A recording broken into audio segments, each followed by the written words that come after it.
Association بناتے ہیں. یہاں پہ ایسا نہیں, یہاں پہ کچھ لوگوں کی اپنی اجارہ داری ہے, اور وہ اجارہ داری جن کی ہوتی ہے تو پھر وہ بیسک جو کام ہوتے ہیں, نرسری لیول کے جو کام ہوتے ہیں وہ کر نہیں پاتے, اور اسی وجہ سے ہمارا ٹیلنٹ سامنے نہیں آیا. اگر آپ نرسری کو چھیڑیں, جیسے اگر آپ کو یاد ہو, میرا اور آپ کا جو دور تھا اسکول میں, پی ٹی آئی جو ہمارے ٹیچر ہوتے تھے وہ ہمیں یہ سب چیزیں سکھاتے تھے. وہ اٹھنا بیٹھنا الگ اسپورٹس ایکٹیویٹیز میں وہ ہمیں تربیت دیتے تھے, اور سب چیزیں بیسک چیزیں ہمیں سکھاتے تھے. میں خود اپنی مثال دوں, میں 9th کلاس میں تھا, 8 میں تھا, تو پھر میں ایتھلیٹکس میں, مجھے شوق تھا بھاگنے میں, تو الحمدللہ انٹر اسکول آل پاکستان میں 2nd پوزیشن آیا. پھر لانگ جمپ میں بلوچستان چیمپئن رہا کئی عرصہ رہا.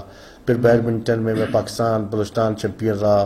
پھر بیڈمنٹن میں انٹرنیشنل ٹیکنیکل آفیشر رہا. میں بچپن ہی سے میں نے محنت کی تو اس لیول تک میں چلا آیا. جب آپ کا اسٹارٹ ہی first year, 2nd year, 3rd year میں ہوگا, وہ اچھا پلیئر نہیں بن سکے گا. ایک تو یہ ہے کہ گراس روٹ میں اسکول لیول پہ لوگوں کو سپورٹس کی تربیت دینی چاہیے, اور دوسرا یہاں ہمارا سپورٹ ڈپارٹمنٹ کے بے شمار کوچ ہیں جو مختلف ڈسپلن کے کوچ ہیں, تو ان کو ذمہ داری دینی چاہیے کہ وہ اپنے ہر ڈسٹرکٹ یا ہر کلب میں جا کر وہ جوڈو کراٹے ہے, بیڈمنٹن ہے, ٹیبل ٹینس ہے, اسکواش ہے, بہت سی گیمیں ہیں, وہ جا کر نرسری جو 7ویں 8ویں کلاس کے بچیوں کو وہ سلیکٹ کرے اور ان کو تربیت دے.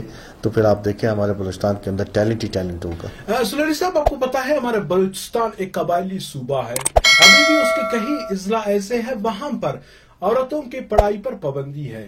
اگر 1-2 ایسے بھی لڑکیاں لکھ پڑھ کر آگے آئے یا کوئی اچھے سے پوسٹ یا کوئی عہدے پر بیٹھ بھی جائے تو ہمارے معاشرے کے کچھ لوگ اس کے باوجود اس کے اوپر تنقید کرتے ہیں. آیا آپ اس کو کس نظر سے دیکھتے ہیں؟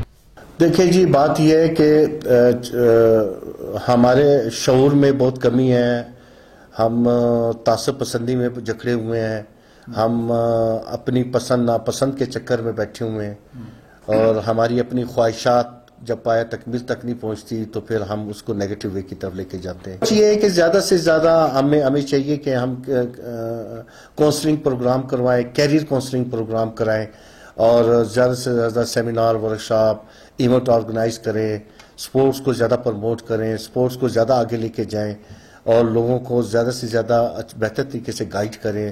پہلے کی نسبت آج سے 8 سے 10 سال پہلے اور آج کے دور میں بڑا فرق ہے. کافی حد تک بلوچ پشتون جو ٹرائب کے بچے بچیاں آج الحمدللہ بڑی اچھی ایجوکیشن حاصل کر رہی ہیں, نہ صرف بلوچستان میں بلکہ پورے پاکستان میں.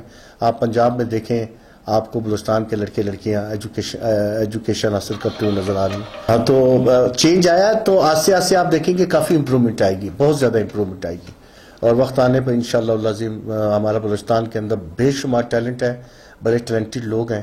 تو ایک وقت آئے گا آپ دیکھیں گے کہ پورے پاکستان میں آپ کو ہمارے بلوچستان کے لڑکے لڑکیاں ہر ڈپارٹمنٹ میں, ہر ادارے میں, اور ہر اچھی پوزیشن پہ آپ کو یہ نظر آئیں گے انشاءاللہ. سلوری صاحب, ہمارے مذہب اسلام میں عورت کا پردہ لازمی ہے, بلکہ فرض ہے عورت پہ پردہ کرنا. تو کیا ایک عورت پردہ کر کے ایک تعلیم یافتہ یا ایک اسپورٹس مین بن کیا؟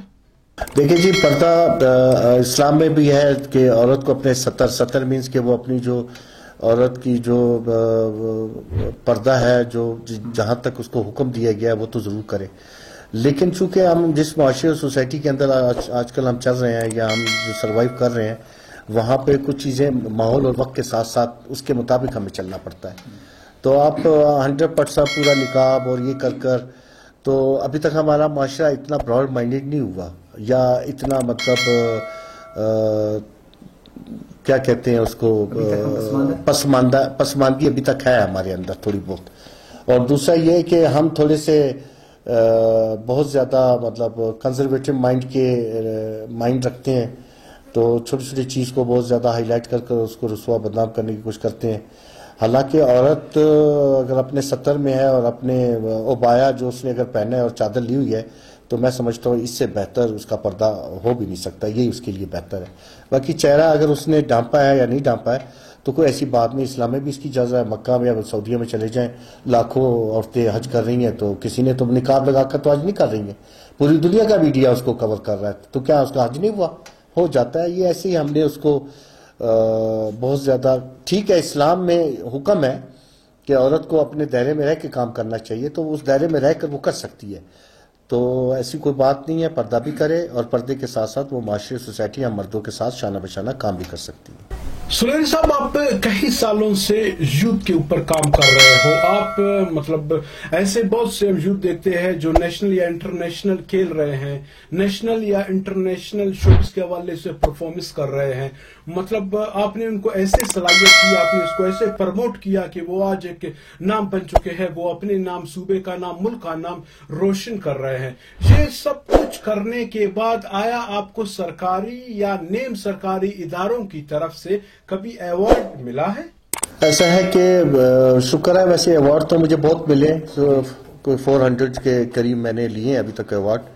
لیکن جو ایک بڑے ایوارڈ ہوتے ہیں جیسے پرائڈ آف پرفارمنس اور ستارہ امتیاز اور لائف اچیومنٹ ایوارڈ اور فلاں فلاں ایوارڈ، یہ اس نعمت سے ابھی تک محروم ہوں.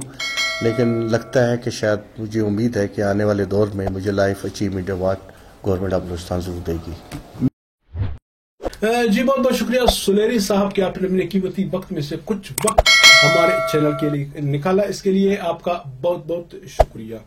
جی، آپ لوگوں نے گفتگو سنی محمد افضل سلیری صاحب کی، جو یوتھ افیئر کے ڈائریکٹر ہے. یقین کریں ہم لوگ بھی کافی محمد افضل سلیری کی جو کارکردگی ہے، ان کی جو کاوشیں ہیں، جس طریقے سے وہ محنت کر رہے ہیں، جس طرح وہ نئے اور باصلاحیت ٹیلنٹ کو پروموٹ کر کے آگے بڑھانے کا موقع دے رہے ہیں، تو ہم یہی دعا کرتے ہیں کہ ہمارے صوبے میں محمد افضل سلیری جیسے اگر کچھ لوگ اور بھی ہو تو انشاءاللہ العزیز ہم یہ کہہ سکتے ہیں کہ جس طرح دوسرے صوبے کے جو باصلاحیت ٹیلنٹ ہے وہ سامنے آ رہے ہیں، اسی طرح ہمارے بھی اگر آج ہمارے 3-4 محمد افضل سلیری کی بدولت آ رہے ہیں، پھر انشاءاللہ العزیز 10, 12, 15 بھی اسی طرح آ سکتے ہیں. ہمارے صوبائی اسمبلی ہے یا قومی اسمبلی میں بیٹھے ہوئے جو لوگ ہیں، میں ان لوگوں سے یہی کہنا چاہوں گا کہ محمد افضل سلیری جیسے لوگوں کو سامنے لائے تاکہ وہ ہمارے یوتھ، جو ہمارے ٹیلنٹ، جو ہمارے باصلاحیت نوجوانوں کو پروموٹ کر کے آگے بڑھانے کا موقع دے. انشاءاللہ زندگی اور صحت رہی، آنے والے پروگرام میں پھر ایسے